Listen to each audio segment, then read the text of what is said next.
কিবা আপোনাৰ আলোচনা হৈছে নেকি যেহেতু মিত্ৰজোঁটত আছে আপোনালোক? আমি যোৱাকালিহে আলোচনা কৰি আহিছোঁ, খুব সুন্দৰ আলোচনা হৈছে আৰু এতিয়া বিজেপিয়ে নিজৰ লাইনত কাম কৰি আছে, UPPLৰ নিজৰ লাইনত কাম কৰি আছে। সময় আহিব, সময়ৰ পিছত আমি গোটেই কথাখিনি সেটেল কৰিম।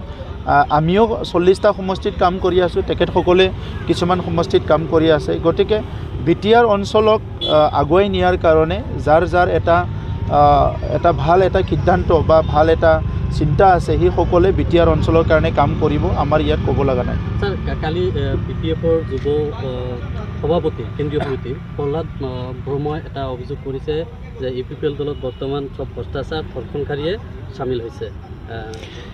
ওপৰেদি থু পেলালে নিজৰ মূৰতে পৰে। 17 বছৰৰ BPFৰ দিনত ঘূৰি যাওক, তেতিয়া কি দেখিবলৈ পাব? 2,900 কোটি টকা কেলেংকাৰী কোনে কৰিছে? আৰু এই কথাবিলাক চালে যে বহুত দেখা পাব মানে ইহঁতৰ।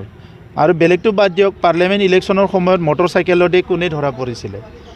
এতিয়া এই কথাবিলাক আৰু আমি সমাজৰ আগত ক'বলৈ ভাল নালাগে। আমাৰ এই সমাজখনত আমাৰ সকলো আছে, মা দেউতা, দাদা ভাই, বাইদেউ ভনী, আমাৰ সন্তান, আমাৰ শিশু চবেই আছে, যুৱ যুৱতী। চ' তাত তেখেতসকলে এইবিলাক অশ্লীল কথা, বেয়া কথাবিলাক কৈ ৰাজনীতি কৰিব বিচাৰে। আমি সেইবিলাক ক'বলৈ ভাল নাপাওঁ আৰু ক'ব নিবিচাৰোঁ। কালি তেওঁ আৰু এটা কথা কৈছে যে এতিয়াও মানে UPPLৰ যিবোৰ প্ৰাক্তন NDF তেওঁলোকৰ হাতত এতিয়া মাৰণাস্ত্ৰ আছে আৰু সেইসমূহলৈ এতিয়া ধন দাবী বা চোৰাং চিকাৰীৰ লগত মিহিলি আছে, এনেধৰণৰ কিছুমান গুৰুত্ব অভিযোগ কৰিছে। আপোনাৰ পৰা প্ৰতিক্ৰিয়াও বিচাৰিছে। চাওক, আজি তেখেতসকলে যিখন গাড়ীত বহি আছে, এই গাড়ীৰ ভিতৰত কি আছে সেইটো মই নাজানো। আগৰ 2008-9-10ত যিবিলাক কল্ড ব্লাডেড মাৰ্ডাৰ হৈছিলে, সেইটো আপোনালোকেও জানে। আপোনালোকে য়ং সাংবাদিকবিলাক নাজানিলেও ছিনিয়ৰ সাংবাদিকসকলে খুব ভালকৈ জানে 2008-9-10ত কেনেকৈ হত্যাকাণ্ডবিলাক হৈছিলে। গতিকে সেইটো জেগাত বহি পেলাই আজি বেলেগৰ দুখীয়া আঙুলি এটা দেখালে 3টা আঙুলি কিন্তু নিজকে দেখায়। এই কথাবিলাক ইহঁতে বুজি নাপায়। তো যদি হিচাপ নিকাচ কৰিব লাগে, আমিতো ৰাজি আছোঁ। প্ৰত্যেক বছৰত কিমান হত্যা হৈছে, কোনে মৰিছে, কোনে মৰা নাই, কোনে মাৰিছে, এইবিলাক চব ওলাই যাব। গতিকে আজিৰ সময়ত BPFৰ বেলেগক আঙুলি দেখাব পৰা তেখেতসকলক নৈতিক অধিকাৰ নাই।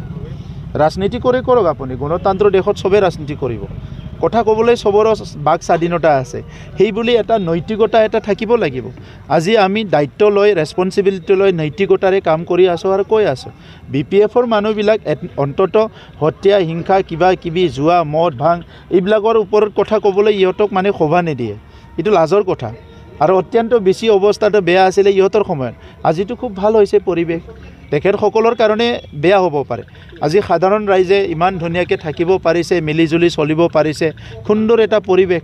গতিকে এই কথাখিনিতো চবেই দেখিবলৈ পাইছে।